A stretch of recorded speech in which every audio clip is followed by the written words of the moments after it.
Hello everyone, my name is Beth and welcome back to my channel. Today I'm going to show you how to make a Filipino dessert, Maja Blanca. Prepare all the ingredients. 1 cup of cornstarch, 1 cup of sugar, condensed milk, evaporated milk, coconut milk, sweet corn, cheese, and 1½ cup of water.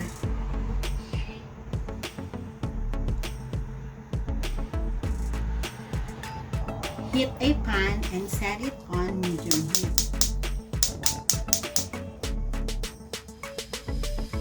Pour 1/2 cup of water.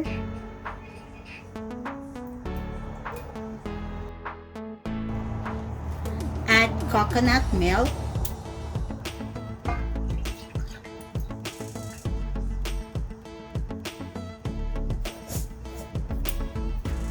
Evaporated milk.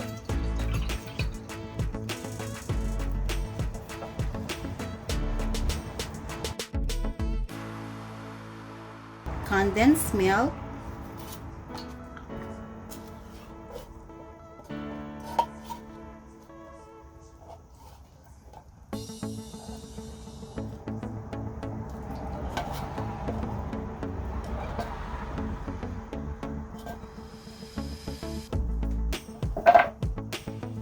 and also the sweet corn.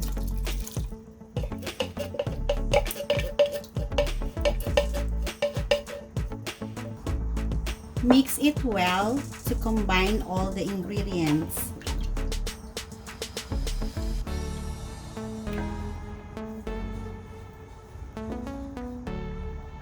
Add 1 cup of sugar.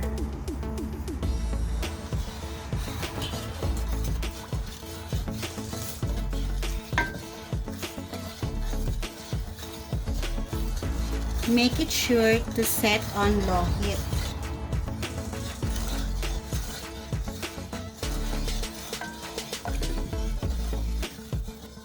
Let it boil and cook the mixture.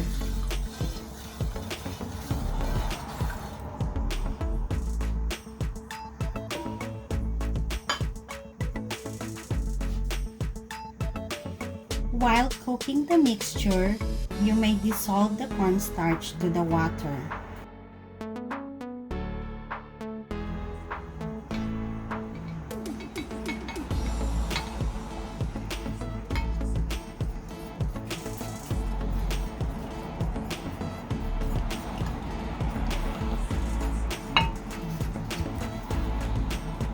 Stir it well and make sure there are no lumps on the cornstarch mixture.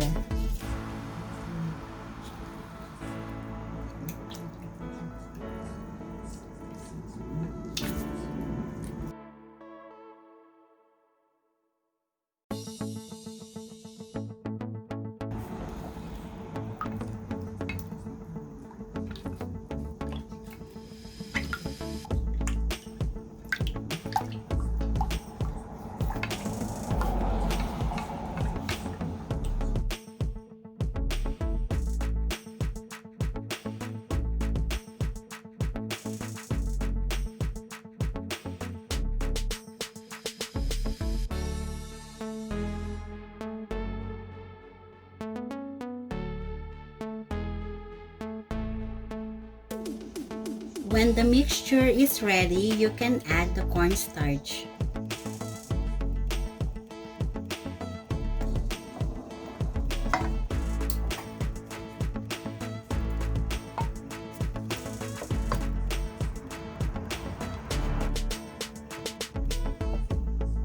Stir it continuously until the mixture becomes thick.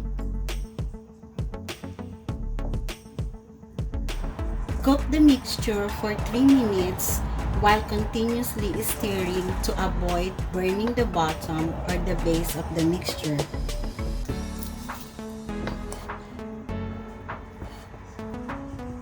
Once it cooked and hot, quickly transfer to a tray.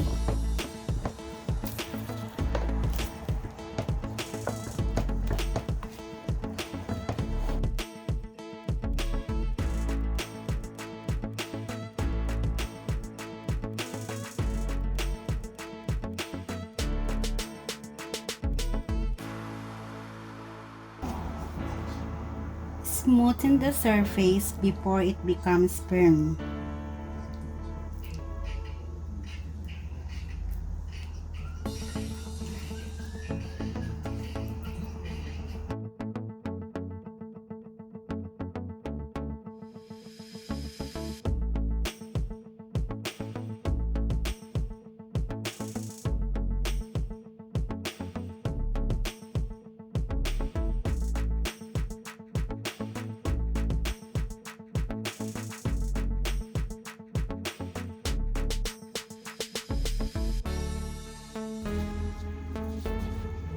And now you can add the cheese on top.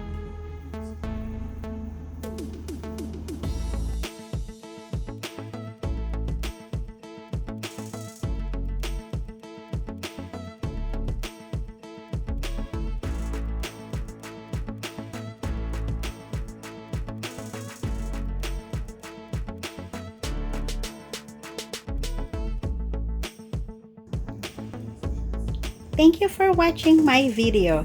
I hope you all learned how to make your own Maja Blanca. Please don't forget to like and subscribe. If you would like to request a dish or dessert, please write a comment below. Thank you for watching.